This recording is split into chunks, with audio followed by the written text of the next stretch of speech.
बच्चों इस क्लास में हम पढ़ेंगे डी ब्लॉक एलिमेंट्स चैप्टर है। उसमें कंपार्टमेंट एग्जाम में आए कंपार्टमेंट 2023 एग्जाम में आए क्वेश्चंस। तो क्वेश्चन नंबर कौन कौन से, इसमें भी क्वेश्चन नंबर थर्ड आया था। और क्वेश्चन नंबर थर्ड में पूछा था हमसे the most common oxidation state of all lanthanoids. अब हम जानते हैं भाई लैंथेनॉइड्स क्या होते हैं, सी से और Lu तक के सारे एलिमेंट जो होते हैं वो सब क्या कहलाते हैं, लैंथेनॉइड्स कहलाते हैं। और इनकी कॉमन ऑक्सीडेशन स्टेट कौन सी होती है, +3। ध्यान रखना है +3 is the common oxidation state of all lanthanoids. Question number 17 आया था, एसर्शन रीजन टाइप क्वेश्चन पूछा था कि जिंक, कैडमियम और mercury are not regarded a transition element. Zinc, cadmium और मरकरी ट्रांजिशन एलिमेंट नहीं होते हैं। और उसका रीजन क्या है भाई, जिंक रीजन में दिया हुआ है जिंक Cd और Hg do not have partially field d orbital in their ground state और एनी अदर ऑक्सीडेशन स्टेट, जो कि ट्रांजिशन एलिमेंट की डेफिनेशन है। इसका मतलब क्या हुआ, इसमें असर्शन भी राइट है और रीजन भी राइट है। तो करेक्ट ऑप्शन क्या हो जाएगा इसका, ए। करेक्ट ऑप्शन क्या हो जाएगा, ए, यानी असर्शन करेक्ट, असर्शन भी ठीक है और रीजन भी ठीक है। और रीजन जो है वो असर्शन का करेक्ट एक्सप्लेनेशन है। तो करेक्ट ऑप्शन क्या हो जाएगा, ए। उसके बाद क्या है क्वेश्चन नंबर 35। क्वेश्चन नंबर 35 में हमसे पूछा है कुछ क्वेश्चंस। पहला क्वेश्चन पूछा है the chemistry of actinoids more complex as compare to lanthanoids है। तो केमिस्ट्री जो है LANTHO लैंथेनॉइड्स, एक्टिनॉइड्स की जो केमिस्ट्री है वो लैंथेनॉइड्स से ज्यादा कॉम्प्लेक्स क्यों है। एक तो एक्टिनॉइड्स में दो प्रॉपर्टी है। पहला प्रॉपर्टी क्या है कि मोस्ट ऑफ द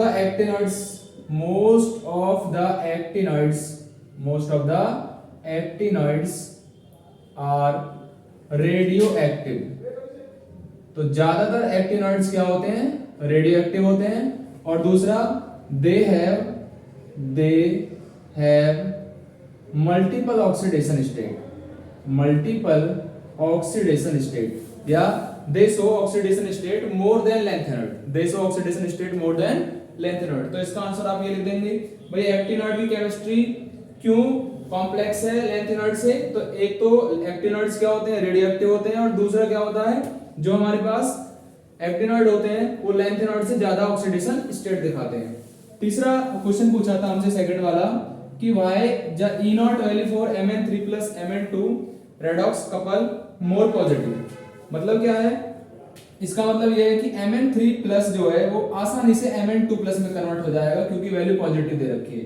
इसका मतलब क्या है, इसका मतलब है क्योंकि Mn2 प्लस जाने पर उसका कॉन्फ़िगरेशन क्या है, D5 हो जाता है जो कि मोस्ट स्टेबल होता है, और यहाँ पर D4 होता है। तो पहला हो जाएगा because Mn3 plus easily reduce into Mn2 plus because it have D5 stable electronic configuration। ये आपको लिखना है, मैं दोबारा बोल रहा हूँ कि Mn3 plus easily convert into Mn2 plus because in Mn2 plus the d orbital is partially filled more stable 3d5 electronic configuration। So due to this reason Mn3 plus easily convert into Mn2 plus, so it have positive large value of positive E naught value, right।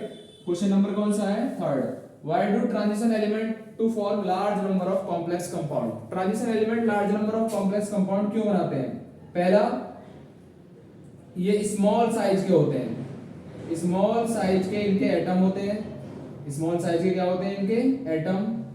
और ions इसके small size के होते हैं। पहला reason ये हो गया। दूसरा, ये इन पर हाई पॉजिटिव चार्ज होता है, high positive charge. Positive charge की वैल्यू कैसी होती है, हाई। तीसरा, पार्शियली फिल्ड डी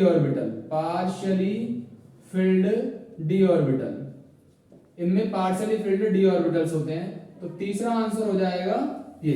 तो आपसे पूछा जाएगा कि why transition element to form large number of complex compound, तो आपको तीनों आंसर लिखने हैं। ये स्मॉल साइज के एटम्स या आयन से बने होते हैं, इन पर हाई पॉजिटिव चार्ज होता है, और पार्शियली फिल्ड डी ऑर्बिटल्स होते हैं। पार्शियली फिल्ड क्या होते हैं, डी ऑर्बिटल्स, ठीक है। हमारा नेक्स्ट क्वेश्चन है how does acidified KMnO4 solution react with Fe2 plus ion, right ionic equation. यानी जो हमारे पास एसिडिफाइड KMnO4 है वो किस प्रकार से वो किस प्रकार से Fe2+ आयन से रिएक्शन करता है। तो यहाँ पर आयनिक इक्वेशन लिखनी पड़ेगी। सबसे पहले जो MnO4 नेगेटिव है वो कन्वर्ट हो जाएगा यानी रिड्यूस हो जाएगा Mn2+ में। यहाँ 4 ऑक्सीजन है तो बैलेंस करने के लिए 4H2O लगा लूंगा, ठीक है। और यहाँ पर हाइड्रोजन कितने हो गए हैं 8, तो यहाँ पर 8H+ लगा लूंगा और चार्ज बैलेंस करने के लिए मैं क्या है 5 इलेक्ट्रॉन ऐड कर दूंगा। ये मेरी MnO4 की बैलेंस इक्वेशन हो गई, हाफ इक्वेशन। अब मुझे Fe2+ को ऑक्सीडाइज करना है Fe3+ में, Fe3+ में इलेक्ट्रॉन बैलेंस करने के लिए एक लगा दूंगा। यहाँ इलेक्ट्रॉन बैलेंस करने के लिए इसको इसमें मल्टीप्लाई कर दूंगा 5 की और इसमें मल्टीप्लाई कर दूंगा 1 की, क्योंकि नीचे 1 इलेक्ट्रॉन है ऊपर 5 इलेक्ट्रॉन है। और दोनों इक्वेशन को ऐड करके लिख दूंगा तो हो जाएगा मेरे पास MnO4 नेगेटिव प्लस 5 की मल्टीप्लाई इसमें कर देंगे तो 5Fe2 प्लस 8H+, 5 इलेक्ट्रॉन से 5 इलेक्ट्रॉन कैंसिल आउट हो जाएगा, Mn2 प्लस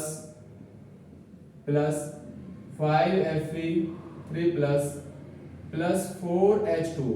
ये हमारे पास एक बैलेंस इक्वेशन आ जाएगी। कौन से क्वेश्चन की? जिसमें पूछा है how does acidified KMnO4 solution react with Fe2+ and write its ionic equation. Last question है calculate the spin only magnetic moment of a divalent. Divalent का मतलब जिसकी वैलेंसी 2 आयन M टाइप के M मेटल के ions की aqueous solution में जिसका atomic number कितना है 25। तो इस क्वेश्चन को हम कैसे करेंगे? हमारे पास एक मेटल दे रखी है M जिसका एटॉमिक नंबर दे रखा है हमको 25, एटॉमिक नंबर 25 और उस पर चार्ज जो है वो 2 पॉजिटिव है, यानी मेटल है 25 एटॉमिक नंबर है और चार्ज 2 पॉजिटिव है। मतलब जिस मेटल का एटॉमिक नंबर 25 होता है वो मैग्नीज होती है और उस पर चार्ज 2 पॉजिटिव है। तो इसका कॉन्फ़िगरेशन हो जाएगा लास्ट में कॉन्फ़िगरेशन जब हम मेटल का करेंगे तो 3D5 4s2 हो जाएगा और जब हम उसके आयन का करेंगे 2+ आयन का Mn2+ का तो हमारे पास 3D5 रह जाएगा। अब 3D5 में हमारे पास आ जाएंगे 5 अनपेयर्ड इलेक्ट्रॉन 1 2 3 4 और 5, तो 1 2 3 4 5, n की वैल्यू आ जाएगी 5। अब यहाँ से हमारे पास क्या है मैग्नेटिक मोमेंट का फॉर्मूला होता है √Nn+2। तो यहाँ पर मैं वैल्यू पुट कर दूंगा इसकी, तो यहाँ पर आ जाएगा 5 5+2, तो यहाँ पर आ जाएगा मेरे पास 35।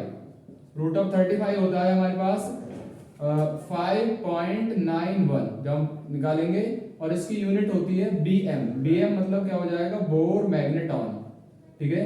तो ये हमारे पास मैग्नेटिक मोमेंट आ जाएगा 5.91। तो ये सारे क्वेश्चंस क्या है डी ब्लॉक एलिमेंट चैप्टर से कंपार्टमेंट एग्जाम में आए थे। Thank you.